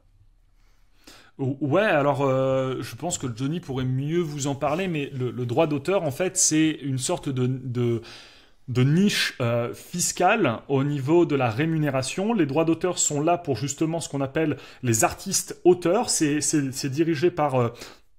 l'URSSAF du Limousin, URSSAF artiste-auteur, okay. Qui est au Limousin, et justement qui permet à tous les créateurs de contenu, aux diffuseurs, tous ceux qui ont une sorte de patte artistique sous un sens, de pouvoir être rémunéré en droit d'auteur. Et donc nous, ça colle bien à notre milieu web entrepreneur parce que on fait des vidéos, on écrit du contenu et ce contenu est utilisé par nos sociétés. C'est-à-dire Maxime Meyassou fait des vidéos pour MLX Media, fait du copywriting pour MLX Media, et donc c'est moi, Maxime Meyassou, qui le fait. Donc MLX Media doit des droits d'auteur à Maxime Meyassou, et donc justement je me paye en droits d'auteur de cette façon-là. C'est pas de la prestation de service, et donc ça c'est ce qui me permet d'avoir une rémunération qui est aujourd'hui taxée entre 15 et 17%. Faut aller sur le artiste-auteur. Avantage, inconvénient bien sûr à chaque chose, c'est que pendant un an vous payez pas, et ensuite après il y a une année où d'un coup vous payez double, mais vous payez l'année suivante plus l'année en cours. Et donc justement faut faire attention à bien mettre l'argent qu'on a mis de côté, etc. C'est le statut, l'État est en train de taper un peu dessus parce que ça a beaucoup été utilisé. Mais si tu veux, imagine un boulanger qui a une SARL qui se paye à 45%. Un boulanger prend une community manager qui fait des photos de lui, il fait quelques vidéos pour montrer comment il fait du pain, il peut se payer en droit d'auteur et passer de 45% à 15%. Tu vois le truc? Très intéressant pour les boulangers qui nous écoutent. Pour les boulangers. et pour tous les autres. Franchement, merci, hyper clair, très important. Et ça me tient vraiment à cœur, tu vois, qu'on parle de structuration sur un podcast qui parle de multipreneuriat, dans le sens où la structuration et l'organisation entre les différentes structures est vraiment capitale dans l'organisation de ton business, et ça peut être clairement game changer. Tu sais, tu as parlé tout à l'heure du fait de commencer à se structurer. Est-ce que pour toi, il y a un moment un peu pivot, charnière, où ça devient vraiment intéressant de se structurer? Le premier truc qui me passe par la tête, c'est quand tu as envie de te structurer. Ça devient là. En fait, il faut comprendre que les gens changent quand ils en ont marre d'en avoir marre. Et que quand ta situation actuelle te convient, tu n'as pas besoin de changer, en fait. Et que un entrepreneur, lorsqu'il a envie de davantage se structurer, c'est parce qu'il ressent une douleur. C'est qu'il a du mal à gérer l'ensemble de ses clients. C'est qu'il a plus le temps à côté pour la promesse qui s'est fait de je deviens entrepreneur et j'ai ma liberté géographique et temporelle, parce qu'il travaille plus que quand il était salarié. Et c'est un entrepreneur lorsqu'il a un désir de pouvoir générer plus d'argent, de pouvoir gagner plus. En fait, c'est à partir de ce moment-là où tu te structures. C'est quand la douleur est suffisamment grande pour te dire « Putain, ça me fait chier ma situation, faut que ça change, j'ai plus envie de travailler 70 heures par semaine et de pas voir ma famille comme la promesse que j'ai faite lorsque j'ai quitté mon job. » Ou alors derrière, c'est « Putain, je suis à fond, j'ai fait mes 10 000 euros par mois, mais je travaille beaucoup, mais c'est OK parce que j'ai envie de faire ça. OK, comment je peux faire pour aller à 20 000 euros, 10 000, 30 000, 100 000 euros mensuels je peux pas trader mon temps contre de l'argent, donc il faut que je me structure. Ok, comment on se fait pour structurer? Il faut que ça parte d'un désir, il faut que ça parte d'une volonté. Il faut pas que ça parte d'un échappatoire. Si les gens veulent se structurer pour échapper à quelque chose ou alors pour ressembler aux copains qui se structurent et qui scalent sa boîte, c'est pas bon. Il faut que ce soit vraiment un désir profond de la personne et aligné avec elle. Ok, merci pour cette vision. C'est hyper intéressant de raisonner comme ça, et j'aime beaucoup, ça change de ce qu'on peut entendre, et notamment tu vois, se structurer pour se structurer. Donc ok, merci. Est-ce que parce que je veux bien juste rebondir dessus, parce que au final aujourd'hui beaucoup c'est la course à toujours plus, c'est-à-dire que c'est et tu le vois, c'est des pubs, en plus c'est les pubs des copains, tu vois, c'est génère jusqu'à 3 000 euros par mois, deviens closer et fais 10 000 euros mensuels, rejoins mon programme et scale ta boîte à 100 000 euros par mois. Ok, mais il y a aussi des personnes qui juste avec un client qui leur paye 2 000 euros par mois, là où ils peuvent manager leur temps sans trop travailler plus, aller chercher ses enfants à l'école et aller voir Tata Sylvie, ça leur convient et ils sont heureux en faisant ça, en fait, tu vois. Et il faut pas pousser à aller plus loin, parce qu'au final, les entrepreneurs qui font ces chiffres-là, ils ont juste des problèmes différents, mais ils ont des problèmes, en fait. Clairement. résout pas d'autres problèmes. Ouais, c'est sûr, des aspirations qui sont différentes et comme on le disait en tout début de ça, il n'y a pas de bonne ou de mauvaise choix ou situation, c'est vraiment chacun a de retrouver la situation dans laquelle il veut se trouver.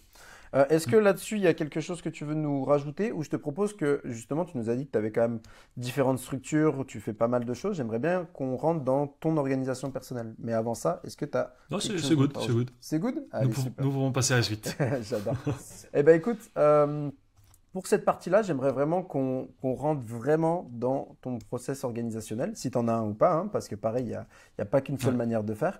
Et je veux vraiment qu'on aille dans le détail, c'est-à-dire comment tu te fixes tes objectifs, à ton planning mensuel, hebdomadaire, annuel, si tu as des routines, si tu as des outils que tu utilises. Enfin, vraiment, je veux tu vois,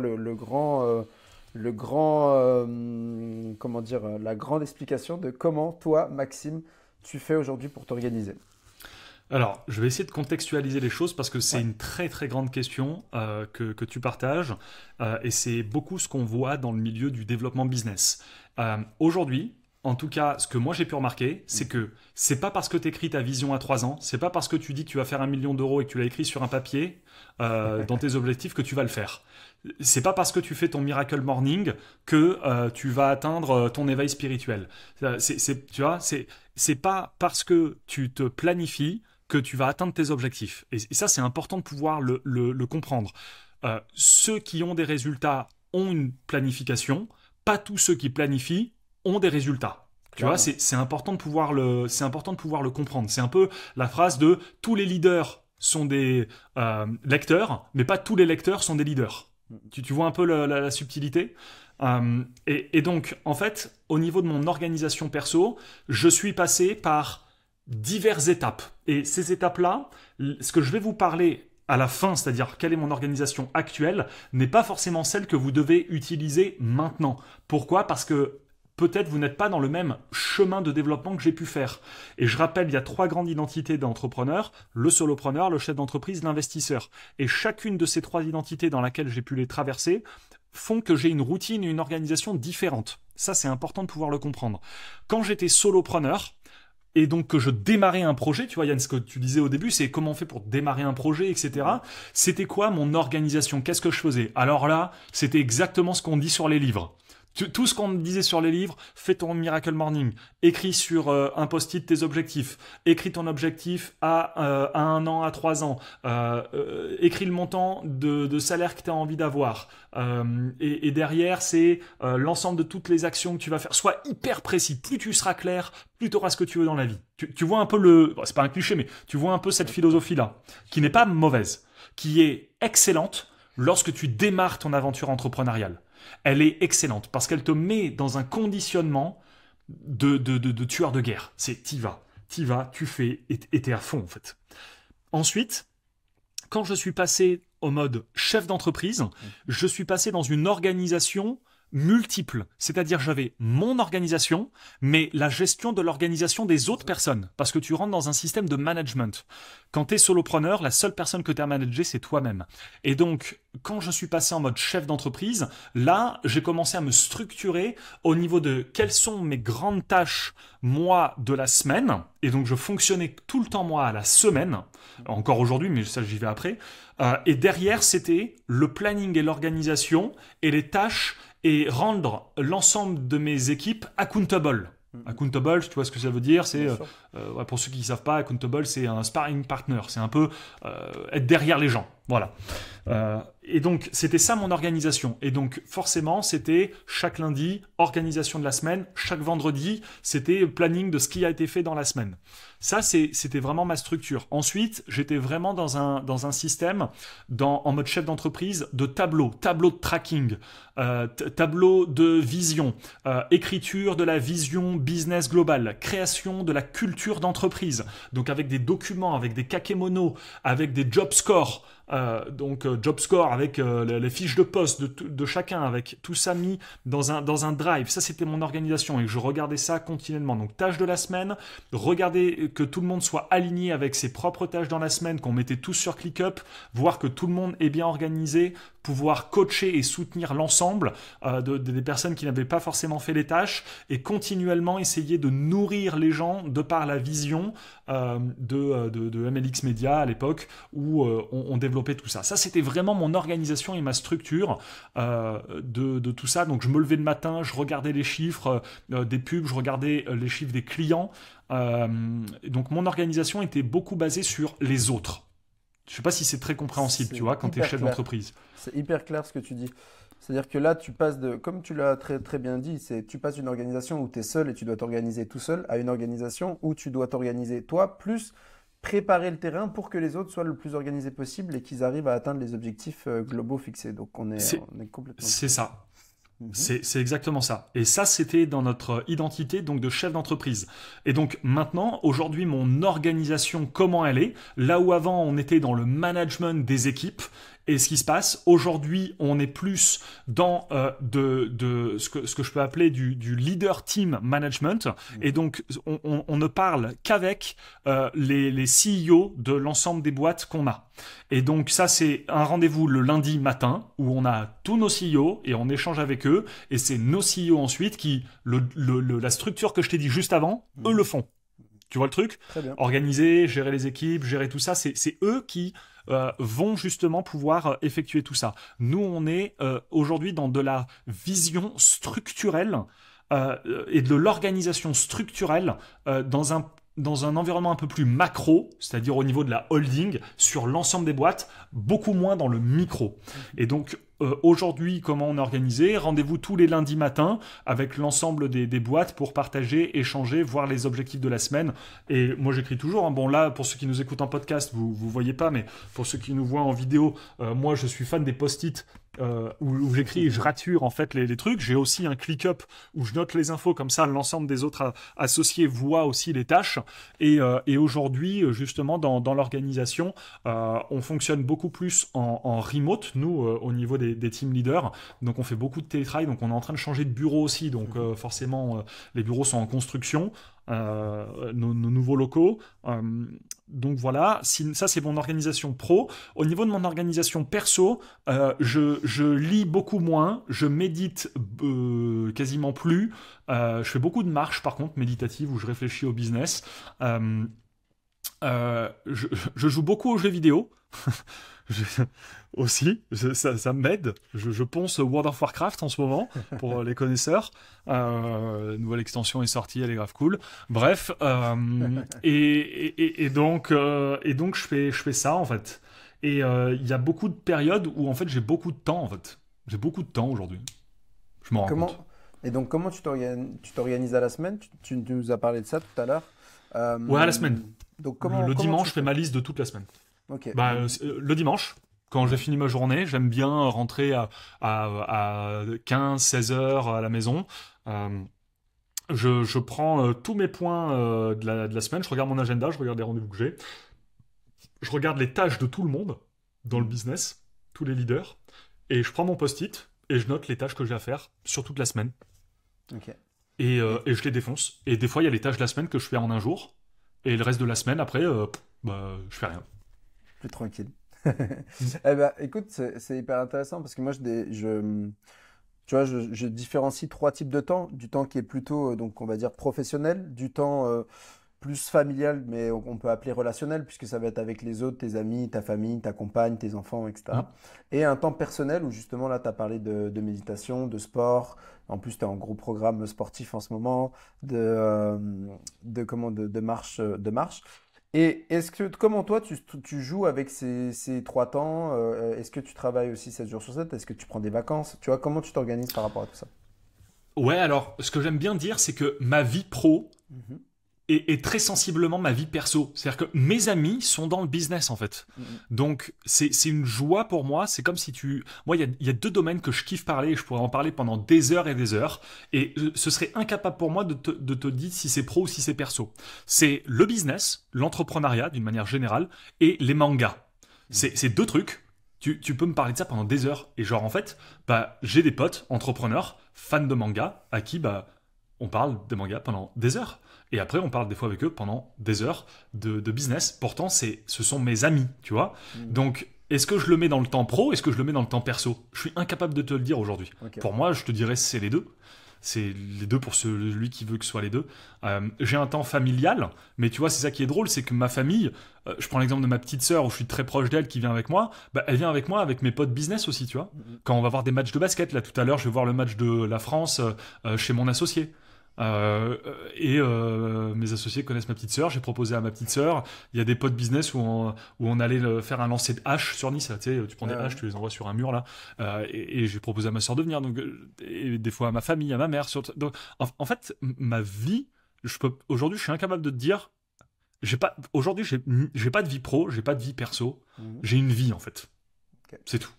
Ok. Et Pour dans toi, cette tout vie, est bah, fusionné. je mélange tout. D'accord. Ok, très intéressant. Super, super sympa. Et en termes Parce que je veux juste rebondir dessus, je prends l'exemple avec Equity Mastermind. Mhm. Aujourd'hui, Equity Mastermind, est-ce que c'est du business? Bah, pour moi, Equity Mastermind, je peux le mettre dans la catégorie de la famille aussi.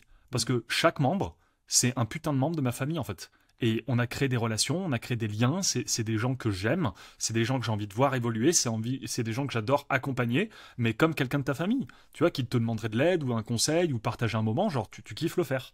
Bah nous c'est pareil en fait. Donc oui c'est du business parce que il y a une notion de prestation de service, etc. Mais derrière voilà ça va bien plus loin. Bon je me suis un peu perdu. Non, non, mais c'est intéressant, c'est bien. En fait, tu vois, c'est ça que j'aime beaucoup et c'est pour ça que j'ai toute une partie sur ce podcast sur l'organisation. C'est comme l'a dit plusieurs fois déjà, c'est que il y a des multipreneurs, il y a des personnes qui ont 2, 3, 4, 5, 8 boîtes, il y en a plusieurs et toutes ces personnes-là, eh ben, elles ont des organisations et des modes de fonctionnement qui sont complètement différents.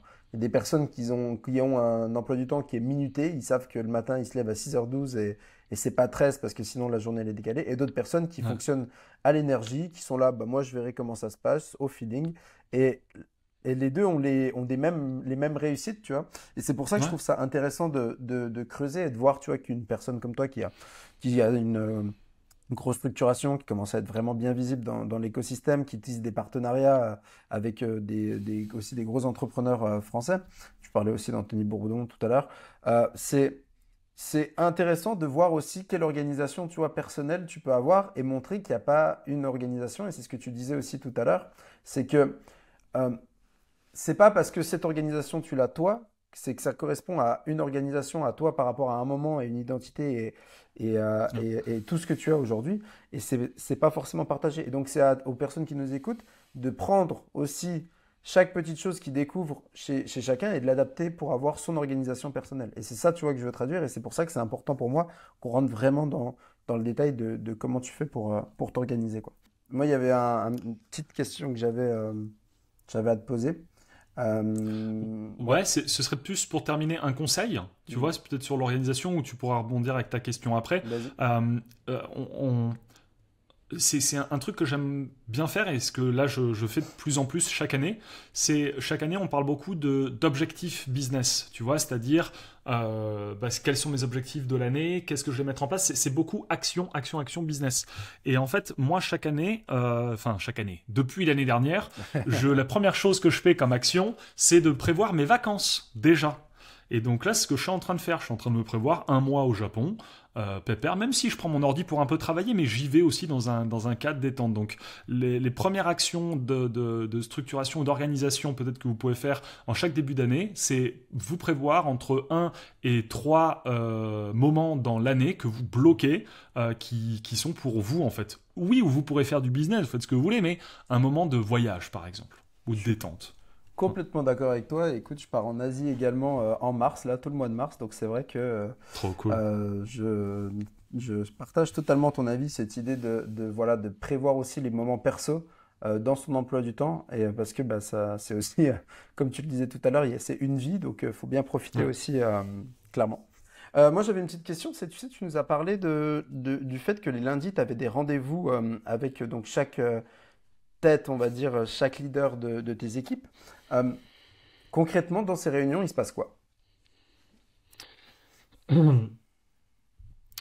Deux grands piliers. Le premier, on parle des challenges qu'on a eu la semaine dernière, c'est-à-dire un peu les grands points qu'il y a à voir, les grandes priorités de la semaine suivante. Ensuite, on fait le point si ces priorités ont été mises en place. Et de l'autre, on parle des priorités et des tâches de la semaine, toujours en 20-80. C'est quoi les tâches de la semaine qu'il faut qu'on fasse? Et des fois, c'est des tâches en concasse, c'est-à-dire c'est des tâches que pour notre associé, on doit faire nous, afin que lui il puisse ensuite démarrer ou faire un truc. Et donc, on s'accorde justement sur les grandes priorités de la semaine, ce qui doit être fait. Principalement, c'est comme ça. Et en fait, on book des rendez-vous d'1 heure, mais c'est aussi pour des fois parler de tout et de rien. Donc, la dernière fois, là, notre associé, il était en retard à un truc et il courait dans la rue de Barcelone pour y aller. Donc, on était mort de rire. Mais parce que des fois, en 5 minutes, ça peut être fait. C'est OK, les actions de la semaine, c'est quoi? Ben, faut faire ça, ça, ça. Moi, j'ai besoin de ça, ça, ça. OK, super. Et l'appel peut être terminé. Tu vois, vraiment. De l'autre, on reste un petit peu parce qu'on se connecte, on partage, on échange, etc. Mais principalement, c'est ça. C'est qu'est-ce qui a été fait la semaine dernière, qu'est-ce qui n'a pas été finalisé la semaine dernière. Donc, dans cette semaine, quelles sont les priorités qui doivent être faites. Et le reste, c'est fun, on rigole, on fait d'autres choses, etc. Voilà. Trop bien. Bien clair. Est-ce qu'il y a quelque chose que tu voulais nous partager encore d'un point de vue organisationnel ou structurel où on passe sur la dernière partie du podcast? Ouais, je te dirais peut-être le truc qui manque sur ce que j'ai partagé. Alors peut-être si tu interviews d'autres personnes sur la structuration et l'organisation, il y en a qui te diraient ah bah moi j'utilise Asana, je programme ça comme ça, j'utilise un ClickUp, je mets ça. Enfin, je pense qu'il y en a beaucoup qui pourraient te parler beaucoup plus structurellement avec des logiciels, avec tout ça. Moi, c'était plus mon point de vue organisationnel avec une forme de légèreté, j'entends. Donc pas vraiment grand-chose à rajouter de plus. Je pense pas qu'il y ait de bonne ou de mauvaise organisation. Je pense qu'il y en a qu'une qui répond à un besoin actuel de chaque personne. Donc sinon non. Écoute, c'est tout. tu m'as parlé de ClickUp. Je t'avoue que pour l'instant, il n'y a personne qui m'en a parlé. Toi, tu y mets quoi dans ce ClickUp, justement? Tu vas mettre... enfin, qu'est-ce que tu vas y mettre dedans? Moi, je me fais engueuler parce que justement, je mets rien dans le ClickUp. Et c'est Johan qui m'engueule parce qu'il me dit mets tes tâches sur le ClickUp. Donc je les mets sur mon post-it. Parce que je sais pas, je kiffe, mais je pense qu'il m'engueule pas assez pour le faire. Alors je le mets des fois sur le truc. En fait, on met les tâches de la semaine pour avoir une vue d'ensemble de ce que les gens font en fait. Ok, Tout simplement. Donc toi, le ClickUp, tu vas plus l'utiliser pour avoir un suivi de ce que les autres vont faire plutôt que t'es le mauvais élève qui remplit pas ses tâches pour que les autres voient ce que tu fais. Ouais, mais bon, je suis quand même ultra actif, donc dès que je fais des tâches, on communique que sur Messenger avec les gars, donc ils savent que je bosse quand même, donc ils ont pas d'inquiétude. Je voulais rajouter peut-être sur un point de vue organisationnel pour te donner un aspect, parce que une philosophie intéressante, on parle beaucoup de développement business et on met aussi beaucoup, du moins dans des niveaux sur un piédestal, des personnes. C'est-à-dire que, par exemple, là, tu vois, moi je te parle aujourd'hui que dans notre écosystème, alors oui, on a des prestats, on a des gens à manager, etc. Mais pas autant que des fois des gens que tu peux rencontrer qui ont, je sais pas, 100, 200 employés, tu vois, à structurer, à manager. Tu vois le truc? C'est que eux, ils pourraient te donner une autre structuration. Et peut-être qu'ils peuvent dire, non mais attends, toi c'est petit ton écosystème, moi je gère 50, 200, 300 personnes. Mais il faut dire en fait que tout dépend de la philosophie dans laquelle vous voulez aller. Nous, dans notre vision, on a décidé avec les gars de pouvoir nous développer avec le moins d'équipes et de salariés possible. Pourquoi? Parce que comme on a une identité d'investisseur, on se positionne pas, quand je dis au-dessus, c'est pas qu'on est meilleur. On se positionne au-dessus du chef d'entreprise. Donc nous, on est les gens qui vont investir dans les boîtes où les gars vont avoir 200 employés. Tu vois le truc? Je comprends bien. Est-ce que ça veut dire qu'on est plus ou moins bon en structuration de boîte, en management qu'eux? Non, parce que nous, dans notre management qu'on a choisi selon notre vision, on est bon là-dessus. Et eux, ils vont pouvoir gérer ça. Par contre, aujourd'hui, on a les compétences, le mindset et l'organisation pour pouvoir coacher et aider un gars à structurer une boîte qui va faire 50, 100 employés, 200 employés. Eh bien, écoute, tu me fais une très belle transition pour la suite. Est-ce que pour toi, on rentre du coup dans la dernière partie un peu de ce podcast, est-ce que pour toi, justement, être investisseur ou être entrepreneur, c'est la même chose ou non? Je pense que oui, en fait. Je pense qu'un investisseur... En fait, il faut comprendre, un entrepreneur, c'est quoi? Un entrepreneur, c'est une identité, c'est un caractère, c'est une personnalité. Un entrepreneur, c'est quelqu'un qui a une idée, qui fait cette idée, qui processise, qui met des gens, qui part sur une autre idée. Ça, c'est un entrepreneur. Un entrepreneur, c'est quelqu'un qui veut disrupter des marchés. C'est quelqu'un qui veut créer de nouveaux mouvements. C'est quelqu'un qui veut voir un problème qu'il y a et se dire, OK, quel est le business que je peux créer derrière ? Et très vite ensuite le mettre en action et laisser quelqu'un le faire. Ça, c'est une philosophie d'entrepreneur. Est-ce que tous les entrepreneurs peuvent devenir investisseurs ? Non. Est-ce que tous les investisseurs sont des entrepreneurs ? Non. Je te dirais que ça dépend de la personnalité de chacun. Parce qu'il y a ce qu'on appelle les investisseurs institutionnels, où ça, c'est des boîtes de private equity avec des venture capitalistes, analystes qui investissent dans des business, mais qui n'ont pas eu vraiment de business, eux. Donc, je te dirais qu'on peut être les deux, oui. Tout dépend du parcours de vie tout dépend du parcours qu'on a choisi, en fait. On peut être les deux. Et aujourd'hui, t'es plus quoi, alors? Aujourd'hui, j'ai horreur de me définir, en fait. Enfin, horreur de me définir. Aujourd'hui, moi, je suis un... Aujourd'hui, je me définis comme Maxime, mais si je devais me coller une étiquette, aujourd'hui, je dirais que je suis plus un entrepreneur dans l'esprit. Ok. Et d'ailleurs, aujourd'hui, tu vois, c'est quand même une question qui arrive, tu rencontres beaucoup de monde. Quelqu'un qui t'a jamais vu, aujourd'hui, il dit que pour te présenter, il dit, voilà, tu fais quoi dans la vie? Tu réponds quoi, toi? Parce que Oh, bah, c'est simple, tout dépend de la personne que j'ai en face de moi. Si j'ai ma grand-mère qui vient me voir et qui me dit Max, tu fais quoi dans la vie? Je lui dis Mamie, je suis un super-héros et je sauve le monde. Parce que, et c'est ce que je lui dis déjà, parce qu'elle comprend rien à ce que je fais. Donc, en fait, je vais pas m'attarder à expliquer ce que je fais ou qui je suis à des gens qui pourraient pas comprendre. Et ça, c'est savoir se mettre à la place des gens. Je vais pas dire ce que je fais pour me mettre en avant avec des gens ou taper mon ego. Tu vois, je vais pas aller dans un club où des gens sont smicards et aller dire non mais moi j'investis dans des boîtes, je suis valorisé à 20 millions. Si je suis avec des gens détente en soirée, je leur dirais oh bah je fais du marketing, j'ai une agence de marketing, voilà, je dirais ça. D'accord, ok. Parce que je te pose cette question parce que c'est vrai que tu vois, sur ce podcast, le fait de pouvoir se définir, c'est une question qui revient souvent pour les multipreneurs et notamment sur le fait de dire, ah, si tu es sur plusieurs projets, tu es quelqu'un qui n'est pas focus, tu es quelqu'un qui ne sait pas trop sur quoi te positionner. Est-ce que toi, tu as déjà rencontré t'as eu ou peut-être des anecdotes à nous confier sur des incohérences qu'il y a eu par rapport au fait que tu étais sur plusieurs activités? Alors, malheureusement non, parce que ma plus grande force, c'est savoir très bien m'exprimer. Donc, à chaque fois, je sais faire passer mon message par rapport au langage et au niveau et au discours de la personne que j'ai en face de moi. Donc, j'ai jamais eu de personnes qui m'ont dit je comprends pas ce que tu fais. À part, je dis bien à part, les gens de ma famille. Ouais, le Parce classique. que j'en ai marre de me mettre à leur niveau, en fait, parce que ça fait trop longtemps que je les connais et voilà. Je les aime, mais ils me saoulent. C'est la grande difficulté, tu l'as bien illustré, de dire à sa grand-mère, ses parents ou autres, mais qu'est-ce que tu fais vraiment dans la vie? Voilà, ma mère, la dernière fois, je lui disais, elle me dit, mais, enfin, je sais pas, il y avait des gens de ma famille, mais concrètement, parle-nous un peu plus de ce que tu fais. Et là, j'ai dit, bon, je vais essayer de leur dire. Et là, je leur dis, bon, vous voyez Bernard Tapie? Ils me disent, oui, bah, je fais un peu comme lui. Et là, ils me disent, oh putain, oh non, tu vois, genre. Donc, j'ai dit, bon, bah, écoutez, voilà. Donc, c'est là où il y a des incohérences, et c'est souvent ce que je dis, c'est les gens qui t'aiment le plus peuvent le moins t'aider. Et aujourd'hui, c'est une vérité. Tu me fais penser juste comme ça, une petite anecdote. Je suis passé par prépa HEC, j'avais eu une colle, c'était ma première colle, où donc l'école, c'est en gros, tu es tout seul avec un professeur et on te donne un sujet et tu as 20 minutes pour réfléchir à ce sujet et Ouais. tu dois y parler. Le sujet, c'était faut-il fusiller Bernard Tapie?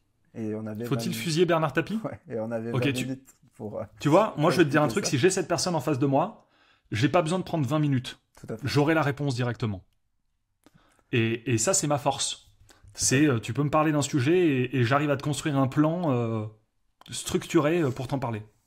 Donc, moi, Ça- j'adore ces questions-là, tu vois. Genre, On le voit bien dans cet échange, tu vois, depuis tout à l'heure, tu es quelqu'un de très structuré et c'est vrai que tu arrives bien à chaque fois à revenir sur point 1, point B, point 2. Je vais vous l'expliquer. Tu introduis le propos que tu vas illustrer, tu donnes hmm. les différents propos et en plus de ça, tu donnes en plus de ça une petite conclusion qui reprend les propos que tu as exprimés en avant. Donc c'est vrai que c'est très structuré, très compréhensible. D'ailleurs, tiens, on en profite. Euh, petite chose, si vous êtes arrivé jusque-là, parce que ça va faire 1 heure et demie qu'on est ensemble, ça commence à faire. Donc, on parle de structuration, on parle de discours. Si vous êtes arrivé jusque-là, mettez en commentaire une petite bulle de discussion ou un speaker, un haut-parleur, pour nous montrer que vous êtes arrivé jusqu'ici. Comme ça, on verra qui a atteint ce niveau-là de la vidéo ou du podcast. Oh, bah, j'espère 100%, Moi, quand j'espère même. quand même. Écoute, si on pouvait se rappeler de toi pour une seule chose, ça serait quoi? Si on pouvait se rappeler de moi pour une seule chose, ce serait quoi? Le mec avec qui on a envie de passer des vacances. Sympa, très sympa. Voilà. Je suis sûr que t'en as qui veulent se dire le mec qui change le monde, le truc. Non, c'est.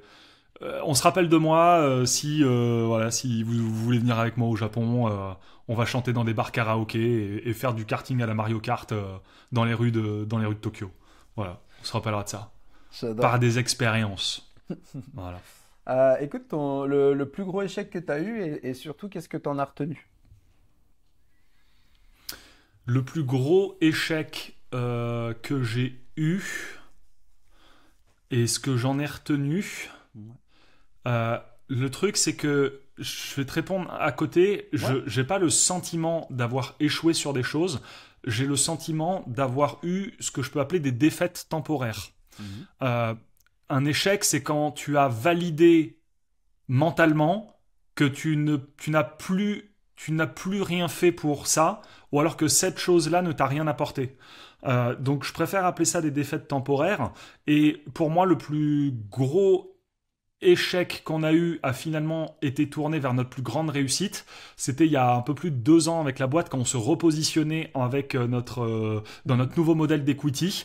On avait plusieurs centaines de milliers d'euros justement de côté. On a dit on garde toutes les équipes et finalement on est passé de plusieurs centaines de milliers d'euros de trésor à 10 000 euros de trésor sur notre boîte. Ce qui pouvait être considéré comme un échec. Mais qui pour nous a été notre plus grand catalyseur de succès parce que ça nous a appris tellement de choses sur notre force de caractère et pouvoir pleinement intégrer cette dimension d'investisseur. Ça nous a aidé aussi justement aussi à savoir structurer des finances, etc. Donc je te dirais j'ai pas d'échec. Ok, Non, j'ai que intéressant. eu des apprentissages. Bon, c'est le truc bateau ça. J'ai pas Ouais. d'échec, que des apprentissages.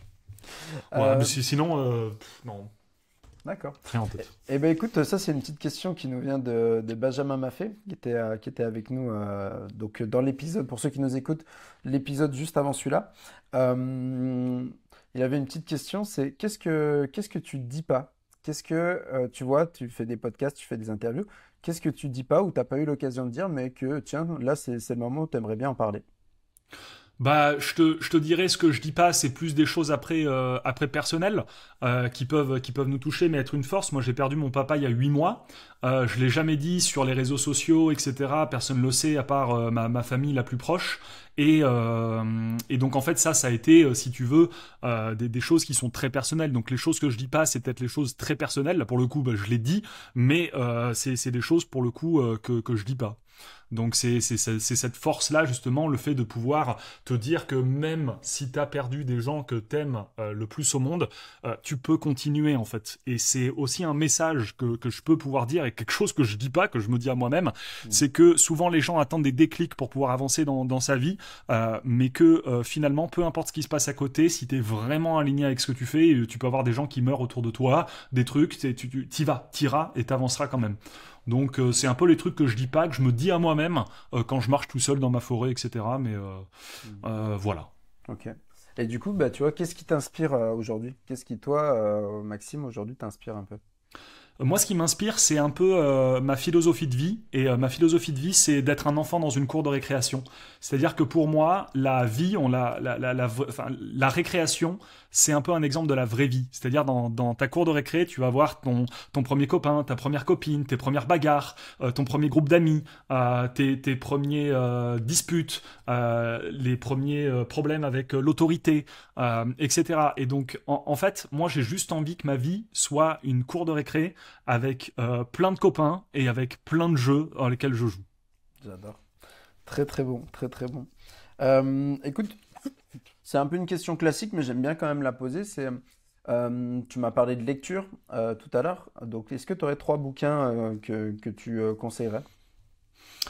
Alors, là-dessus, pareil, je peux reprendre un peu mon blabla dev perso à la con sur... Il y a plusieurs livres que je pourrais conseiller suivant l'évolution entrepreneuriale, tu Mhm. vois. Tout Mais je à vais te fait. donner trois livres aujourd'hui que je kiffe et que je partage beaucoup.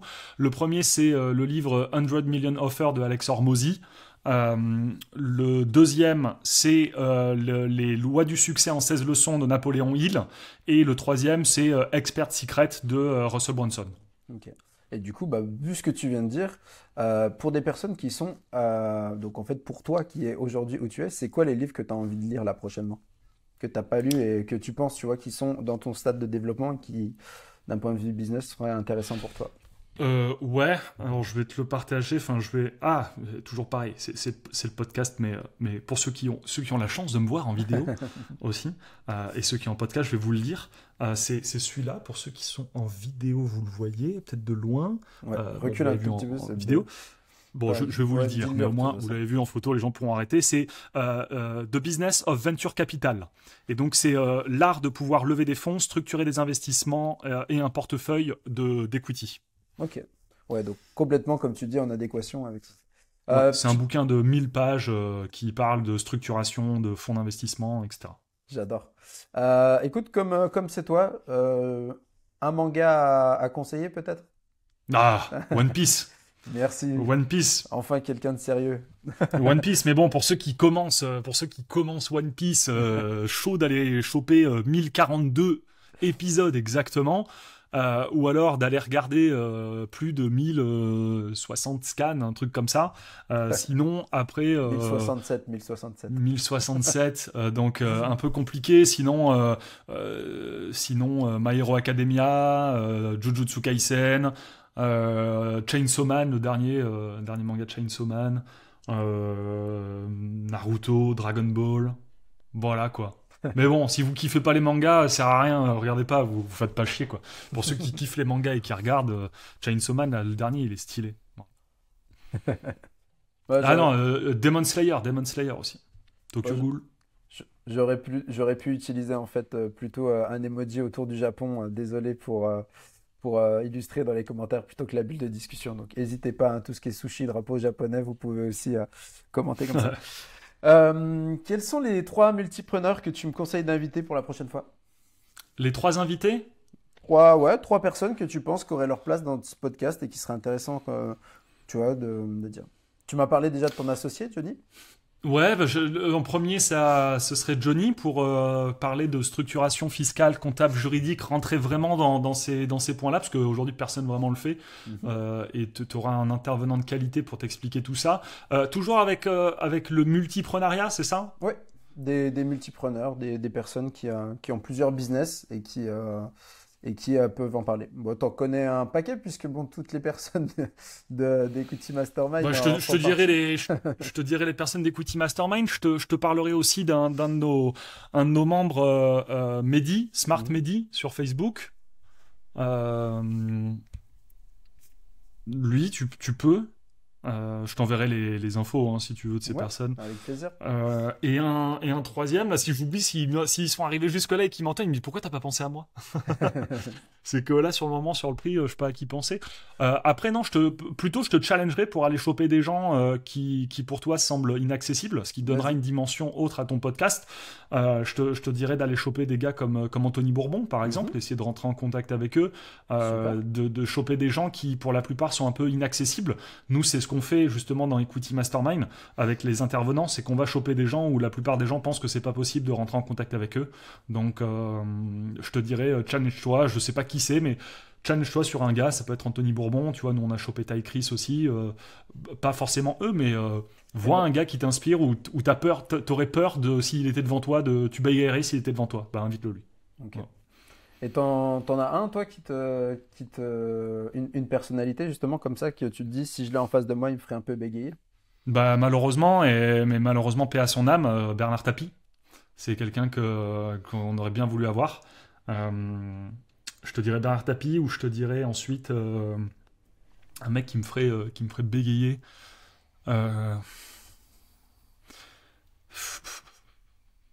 Ça va clairement... Alex Hormozy, je te dirais. Ok. Ça va être clairement une question pour les prochains invités. Ça. Quelle est la personne qui te fait bégayer? Ouais, c'est clair. J'aime beaucoup. C'est clair. J'aime beaucoup. Après, c'est rare parce que pas beaucoup de gens, vu que je sais bien m'exprimer, j'arrive toujours à revenir sur mes trucs, donc je sais pas, non. Ouais, mais c'est une bonne question après. Ouais, Quelle est la personne qui te fait peur de contacter, tu vois, plutôt, tu vois, sur... Clairement. Où est-ce qu'on te retrouve? Alors, principalement, là où je communique le plus, c'est sur Insta, Facebook, Maxime MLX sur Insta, et Maxime Meyassou sur Facebook. Facebook Messenger, hein, donc Facebook Messenger, Insta, c'est là où on me voit le plus. Voilà. Trop bien. Eh ben écoute, merci beaucoup.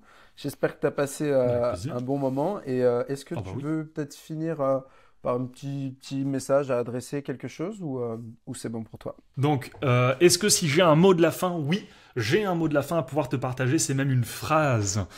Et la phrase, c'est la suivante. La passion et les rêves sont comme le temps, rien ne peut les arrêter, et il en sera ainsi tant qu'il y aura des hommes et des femmes prêts à donner un sens au mot liberté.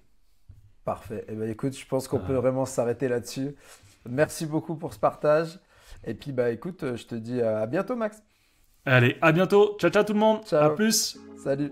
Félicitations, tu es arrivé au bout de cet épisode. S'il t'a plu, n'hésite pas à prendre 15 secondes pour nous laisser 5 étoiles sur Apple Podcast ou la plateforme de ton choix et à partager cet épisode autour de toi. Ça nous aide vraiment à faire connaître ce podcast. En attendant, je te donne rendez-vous sur ma newsletter Multipreneur, le lien est dans la description, où tu découvriras chaque semaine des contenus actionnables pour lancer tes projets, t'organiser tout en profitant de la vie.